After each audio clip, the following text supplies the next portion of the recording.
Krisis ekonomi di sepanjang tahun 1997 hingga 98 menjadi episode kelam bagi bangsa Indonesia. Nilai rupiah terjun bebas, harga kebutuhan pokok meroket, sejumlah industri dan perusahaan gulung tikar. Kamu tentu ingat krisis moneter tahun 1998. Ketika itu, kondisi ekonomi, termasuk pasar saham di Indonesia, hancur parah, disebabkan oleh turun drastisnya mata uang Thailand pada Juli 1997. Ditambah lagi dengan konflik politik lengsernya Orba saat itu. Utang pemerintah kita menumpuk. Begitu pula utang korporasi dalam valuta asing. Sekarang coba kamu bayangkan, jika ketika itu kamu justru melihat peluang besar. Kamu memilih untuk mulai berinvestasi saham secara rutin sejak awal tahun 1998. Padahal ketika itu, pertumbuhan ekonomi minus 13,10%. Inflasi meroket sampai 82,40%. Dan nilai tukar rupiah anjlok dari 2.500 menjadi 16.650 rupiah per dolar Amerika Serikat. IHSG pun turun hampir 54% ke 256,83 pada bulan September, dari titik tertingginya di 554,11 pada bulan Februari 1998. Orang lain kebanyakan panik dan menjual saham karena takut semakin rugi. Menariknya, memasuki bulan September 1999, IHSG tercatat sudah recover ke posisi sebelum krisis, yaitu di angka 547,93. Setelah itu, pasar saham pun naik lagi sampai satu dekade. Kemudian, di tahun 2008, dunia terimbas efek domino dari krisis subprime mortgage di Amerika Serikat. Pasar modal di dunia banyak yang kolaps dan mengakibatkan krisis global. Indonesia terimbas menjelang akhir tahun 2008. Pertumbuhan ekonomi masih di atas 6% pada kuartal 3 2008. Namun, malah melambat menjadi 4,5% di tahun 2009. Inflasi tercatat rendah di tingkat 2,78%. Dan nilai tukar rupiah terhadap USD merosot menjadi 11.238 rupiah per dolar Amerika Serikat pada Desember 2008. IHSG turun dari 2.830 ke 1.111 pada Oktober 2008. Anjlok hingga 60,73% dibandingkan angka tertingginya di awal tahun. Orang-orang lagi-lagi sibuk melepas saham untuk menghindari kerugian lebih jauh. Meski demikian, imbas krisis global 2008 terhadap negara kita terbilang tidak seburuk yang dialami negara lain. Hanya beberapa sektor yang terdampak signifikan. Kebanyakan sektor real masih dalam kondisi terkendali. Pemulihan ekonomi juga terlihat signifikan dalam jangka waktu 6 bulan sampai 1 tahun. IHSG naik 43% ke angka 2.528 dari titik terendah saat krisis di Oktober 2008. IHSG tahun 2010 pun naik 46% dan rupiah kembali menguat menjadi 8.450 rupiah per dolar Amerika Serikat pada tahun 2011. Dari tahun 2011 sampai awal 2020, IHSG naik sekitar 2 kali lipat dari 3.217 ke 6.348. Meskipun ada beberapa kali mengalami penurunan. Seperti di tahun 2013, terjadi penurunan 26% dari titik tertingginya di bulan Mei dengan IHSG 5.251 ke 3.837 di bulan Agustus. Penurunan sebesar 26% juga terjadi di tahun 2015, yakni dari titik tertinggi 5.524 di bulan April ke 4.033 di akhir September. Tahun 2018, IHSG dominan turun ke zona 5.000-an sepanjang bulan Mei hingga November, setelah sebelumnya sempat menyentuh zona 6.000-an. Pada akhir tahun 2019, sampai dengan bulan Januari 2020, IHSG konsisten terus di zona 6.000-an. Lalu, tiba-tiba pandemi COVID-19 merebak di tahun 2020. Ketika itu, seluruh dunia terdampak. Dan di Indonesia sendiri, pertumbuhan ekonomi sampai minus 2,1%. Sejak awal tahun 2020, IHSG anjlok sebesar 25% ke angka 4.716. Padahal terakhir kali IHSG berada di zona 4.000 adalah tahun 2016. Kondisi ini menjadikan kapitalisasi pasar menguap hampir 2 triliun dan sekitar 20 triliun dana asing exit bursa. Rata-rata frekuensi nilai transaksi saham harian ikut turun. Bahkan, volume transaksi turun 50% lebih. Di 24 Maret 2020, IHSG ditutup dengan harga 3.937 atau turun 37,5% sampai titik terendah dari posisi awal tahun. Menariknya, pandemi COVID-19 ternyata tidak seburuk yang dibayangkan orang-orang saat awal kemunculannya. Ditambah money printing besar-besaran, pemulihan pasar saham terbilang cukup cepat. Per Desember 2020 saja, IHSG sudah naik 57,8%, menjadi di angka 6 ribuan. Penjelasan tadi menunjukkan bagaimana pasar saham secara jangka panjang selalu bergerak ke atas, seiring dengan kondisi ekonomi. Meskipun ada krisis, pada akhirnya juga akan recover dan naik lebih banyak lagi. Coba ingat kembali ucapan kami di awal video tentang kamu yang memulai investasi pertama pada awal tahun 1998. Jika kamu terus menahannya selama 25 tahun sampai tahun 2023, CAGR IHSG ternyata mencapai 12,72%, terlepas dari adanya penurunan dari waktu ke waktu. Sekarang kamu lihat tabel berikut. Jika kamu rutin top up sebesar 20 juta rupiah per tahun sampai 2023, dengan modal disetor 520 juta rupiah, di tahun 2023 nilai investasimu sudah menjadi 3 miliar rupiah. Kinerja investasi ini dengan catatan, kalau kamu invest di semua perusahaan yang ada di IHSG, baik perusahaan bagus maupun yang buruk, baik perusahaan mahal maupun yang murah.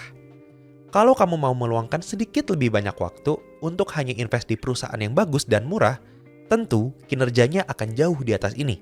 Kamu bisa join free onboarding group dan free trial Think di website kami, www.think.id, untuk belajar memilih saham yang bagus dan murah. Sebagai bocorannya, lewat video ini, kami juga akan beritahu kamu 3 strategi investasi terbaik yang cocok untuk pemula.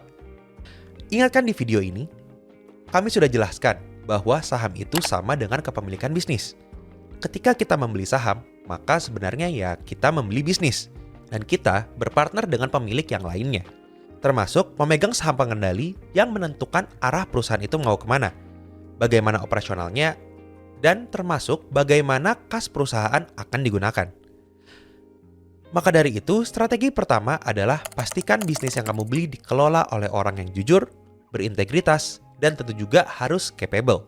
Buffett pun menekankan hal yang sama. Kalau pemegang saham pengendali tidak berintegritas dan fair terhadap pemegang saham minoritas, lebih baik lari jauh-jauh dari perusahaan itu.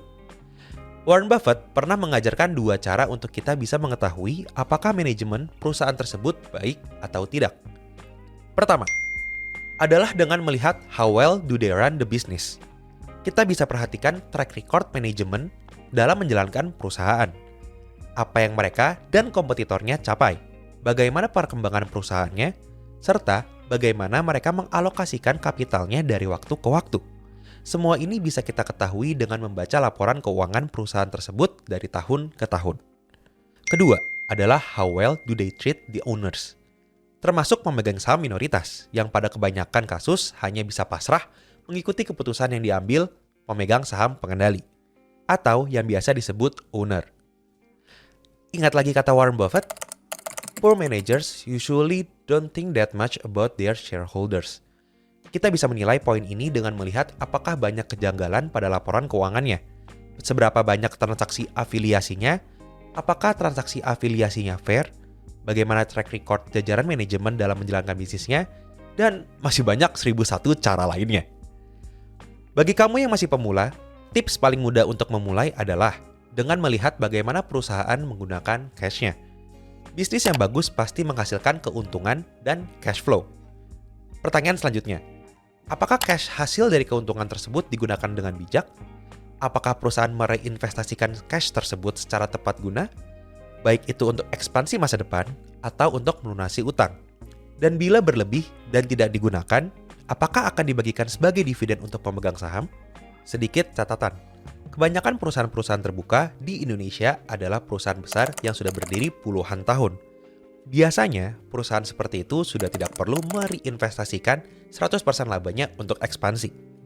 Nah, kalau kamu peka, mestinya kamu sadar bahwa perusahaan-perusahaan tersebut seharusnya rutin membagikan setidaknya sebagian hasil keuntungannya sebagai dividen. Kalau perusahaannya untung besar dan menghasilkan banyak cash, tapi tidak pernah bagi dividen, atau lebih parahnya lagi, cashnya malah dikeluarkan dari perusahaan lewat cara-cara yang tidak fair bagi pemegang saham minoritas, misalnya membeli tanah atau private jet untuk owner dengan harga yang sudah di markup, atau menerbitkan obligasi dengan bunga tinggi yang ternyata dibeli oleh ownernya sendiri. Sebaiknya kamu lari jauh-jauh dari perusahaan seperti itu.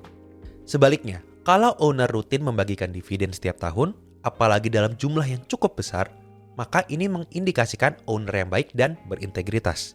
Sebab mereka tahu bahwa mereka punya uang lebih yang tidak bisa diputar, sehingga lebih tepat untuk dibagikan kepada pemegang saham.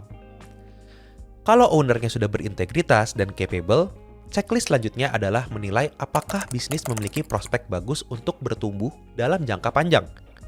Pada Letter to Shareholders Berkshire Hathaway tahun 1997, Warren Buffett menyebutkan ada 4 syarat yang dilihatnya saat mengevaluasi bisnis. Pada syarat kedua, Buffett menyebut company with favorable long-term prospects. Dalam hal ini, ada sejumlah perusahaan yang mungkin secara historis terlihat terus merugi atau revenue-nya tidak menentu. Namun, dalam jangka panjang ternyata terlihat ada potensi untuk berkembang dengan sangat baik di masa depan. Bisa karena industrinya yang berkembang, atau memang bisnis ini punya strategi menarik untuk jangka panjang dalam menjawab tantangan yang ada. Di sisi lain, ada perusahaan yang terlihat revenue-nya sangat bagus, cash flow-nya lancar, bahkan performanya juga konsisten. Tetapi, ternyata perusahaan ini adalah perusahaan semusim, yang artinya hanya menjamur karena industrinya sedang hot aja. Trending sebentar, lalu tidak punya kesiapan menghadapi jangka panjang. Untuk strategi satu ini, bagaimana cara kita mengetahuinya? Kita perlu memahami bisnis model perusahaan secara mendalam. Kita harus paham bagaimana perusahaan tersebut beroperasi dan menghasilkan uangnya, serta apa peranan perusahaan dalam supply chain atau dalam bahasa Indonesianya, rantai pasok industri.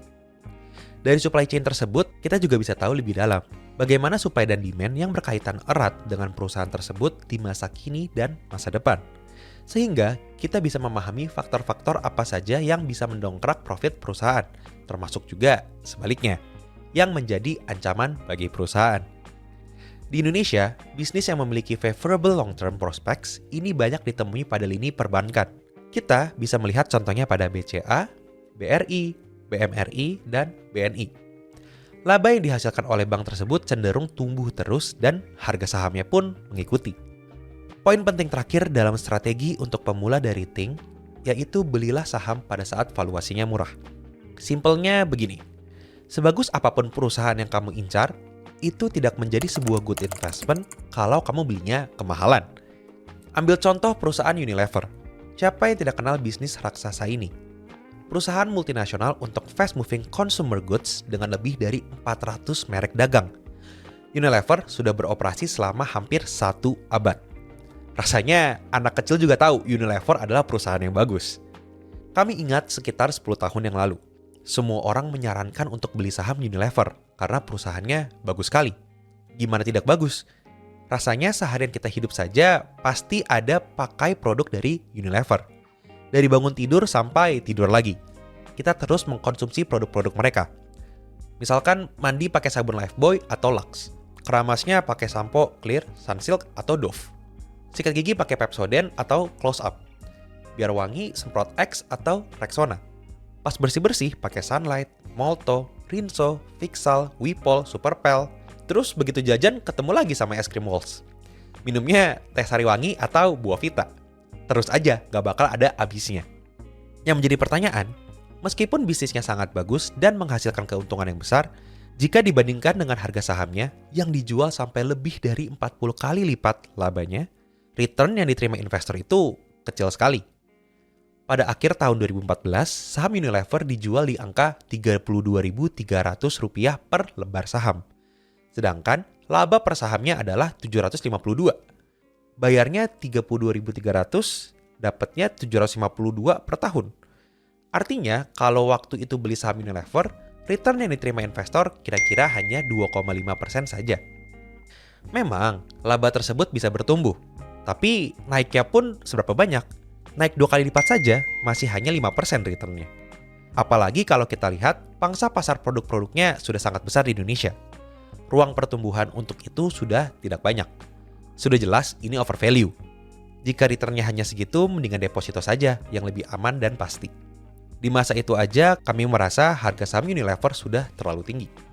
Jadi jelas, kami tidak membeli sahamnya. Meskipun semua orang menyarankannya. Terbukti pertengahan triwulan 3 tahun 2021, saham Unilever akhirnya anjlok dari level tertinggi 8.000 sampai ketika video ini dibuat 2.930. Dan di harga hari ini pun kamu belum tertarik untuk membelinya. Ini terjadi karena market share Unilever tergerus oleh kompetitor kuat yang mulai bermunculan, seperti es krim AIC, yang mengambil pangsa pasar Walls dan masih banyak yang lainnya. Laba Unilever tentu saja terdampak.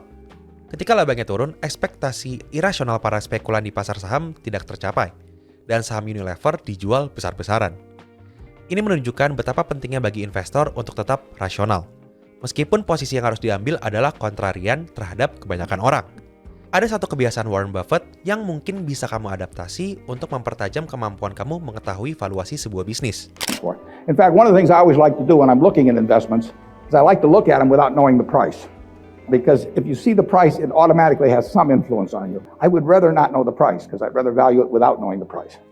Jadi, ketika membaca laporan keuangan dan informasi lain soal bisnis yang kamu minati, jangan terpaku duluan pada harga sahamnya. Cobalah analisa dan estimasi valuasinya sendiri dulu. Sehingga kamu tahu nilai perusahaan tersebut sebenarnya berapa, supaya tidak bias karena sudah melihat harga sahamnya duluan. 3 strategi investasi terbaik untuk pemula sudah kami jelaskan di sini.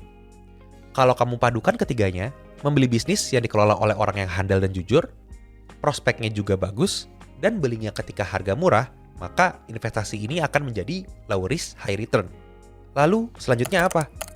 Lagi-lagi, mengutip famous quote dari Warren Buffett, "The stock market is a device for transferring money from the impatient to the patient." Jadi selanjutnya adalah patience. Kalau kamu sudah lebih dulu paham 3 strategi di sini, baru tinggal menerapkan patience. Kamu tinggal sabar aja menunggu harga saham yang kamu beli itu naik. Kalau dalam proses menunggu itu ternyata harga sahamnya turun dulu, kamu pun tetap bisa tenang karena sudah menganalisa dan sudah paham apa yang kamu beli. Justru malah kamu bisa membeli lebih banyak lagi karena harganya semakin murah. Tapi jangan terbalik. Belum tahu 3 strategi yang sudah kami jelaskan, tapi kamu malah sudah keduluan beli saham dan langsung menunggu. Itu namanya bukan patience, tapi pasrah. Dari cerita soal krisis ekonomi yang kami jelaskan detail di awal video, memang betul, secara keseluruhan IHSG ujung-ujungnya akan tetap naik, meskipun ada krisis dan ada penurunan harga saham dari waktu ke waktu. Tetapi, kalau kamu coba lihat satu persatu, yang turun paling banyak ketika krisis adalah perusahaan yang buruk dan mahal. Perusahaan yang bagus dan murah biasanya tidak turun terlalu banyak, dan justru malah recover duluan. Kuncinya adalah lakukan 3 strategi yang kami jelaskan sebelumnya agar investasimu low risk, high return. Selamat mempraktikkan strategi ini. Kami tunggu cerita sukses investasimu. Sampai jumpa di video kami selanjutnya.